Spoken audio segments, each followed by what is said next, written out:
Şаарыбыз азыр эми Манас шаары болуп которулду. Манас шаары болуп кайрадан аталды. Мен ушул жерде бир эки оюмду айтып кетейин. Шаарга байланыштуу, эгер уруксат берсеңиздер. Себеби дегенде коомчулук тартууду ойлоп, пикирлер айтылат, көпчүлүктө көп ойлоп пикирлер айтыла берет, билесиз. Бирок негизинен биз негизги стратегиялык максатты багыт кылып алышыбыз керек да. Көптөгөн адамдарыбыз, жөнөкөй адамдарыбыз, жашоочуларыбыз жана башкаларыбыз көпчүлүгү түшүнбөшү мүмкүн. Бирок стратегиялык багытты алганыбызда биз Жалал Абад шаарын Манас деп атаганыбыз бул эң туура болот. Себеби бул келечекке багытталган маселе. Туура мен деле ушу өмүр бою ушу Манас шаарында жашап, Манас шаарында, Жалал Абад шаарында жашап, Жалал Абад шаарында чоңоюп, Жалал Абад шаары биздин акылыбызга, эсибизге, денебизге, баары жагыбызга сиңип калган шаар, Жалал Абад. Мен деле Жалал Абадты жакшы көрөм, аталышын да жакшы көрөм, башкасын жакшы көрөм. Бирок ошол эле мезгилде, урматтуу тургандар, биз келечекке да ойлоп коюшубуз керек.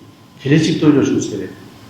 Мына Манас шаары деп атадык, буюрса, Кудай буюрса, азыркы мына биз сиздер менен чогуу азыркы муундагы адамдар ушул өзүбүзчө Манас, Жалал Абад шаары деп мындай кыжаат боло беребиз. Бирок биздин кийинки муундарыбыз, азыр мектепте окуп аткандар, андан кийинкилер, азыр мына жаңы төрөлүп аткандар эртең Манас шаарынын тургуну болуп, өздөрүнүн өтө бийик духта сезишип, өздөрүнүн Манастын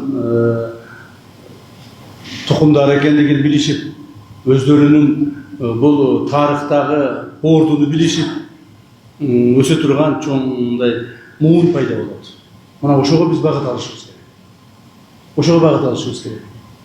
Ар ким ар түрдүү деп атай берет.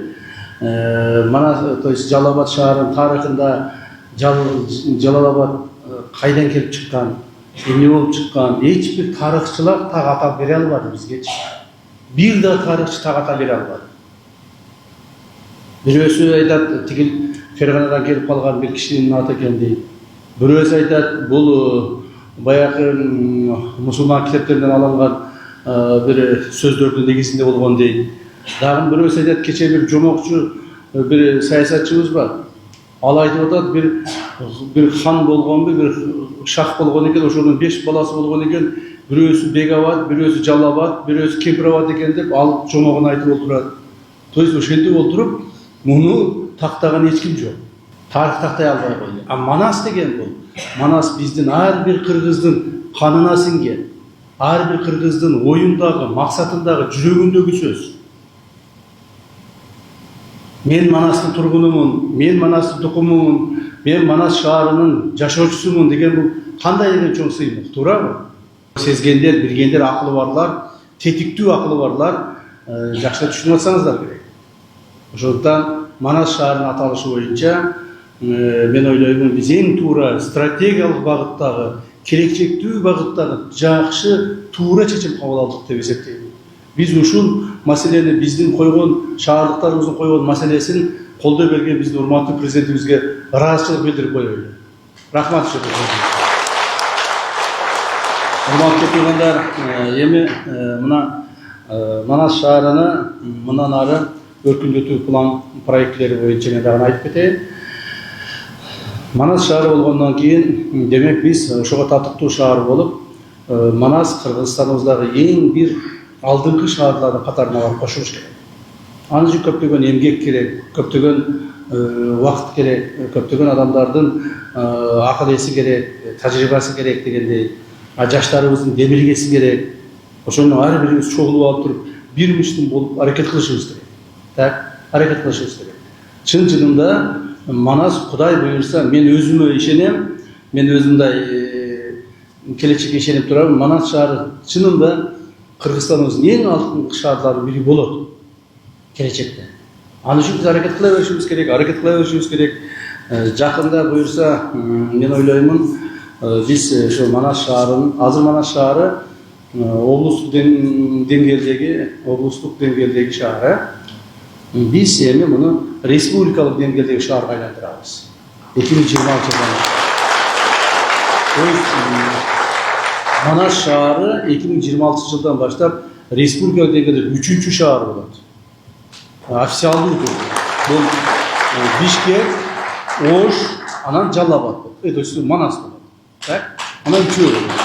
Көрдүңөрбү, мен дагы деле Жалал Абад деп адашып кетип атам да, себеби Жалал Абад деген атты мен деле сүйчүмүн. Мен деле сүйөмүн. Бирок Кудай кааласа келечекте биздин Манас шаарыбыз андан да жакшы болот. Анан сырткары саясатчылар буга чейин айтып атышпады көпчүлүгү. Мен мына биринчи жолу айтып атамын. Ой, Манас шаары борбор болот экен, Манас шаары борбор болуп кетиши мүмкүн экен, тияк деп. Аны келечек көрсөтөт. Биз ошого татыктуу болсок, эмне үчүн болбойт? Болот, Кудай кааласа. Татыктуу болуш керек. Аны үчүн шаарыбызды даярдашыбыз керек, элибизди даярдашыбыз керек, журтубузду даярдашыбыз, психологиябызды даярдашыбыз керек. Борбор болуш бул оңой эмес. Жөн эле борбор деп атап коюш болбойт. Ага даярданышыбыз керек. Аны үчүн биздин мына өзүңүздөр көрүп атасыңар, мына азыр эле ушул имараттан чыга калып эле карасаңар, кандай деген чоң бизде стройкалар жүрүп атат. Канчалык көптөгөн финансылык каражаттар Жалал Абадка келип атат.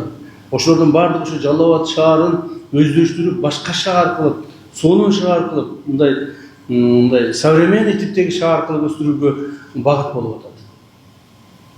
Бул мына акыркы 3-4 жылдардагы чоң эмгектердин бири болуп атат. Бул башталышы гана. Мындан ары дагы көбөйөт.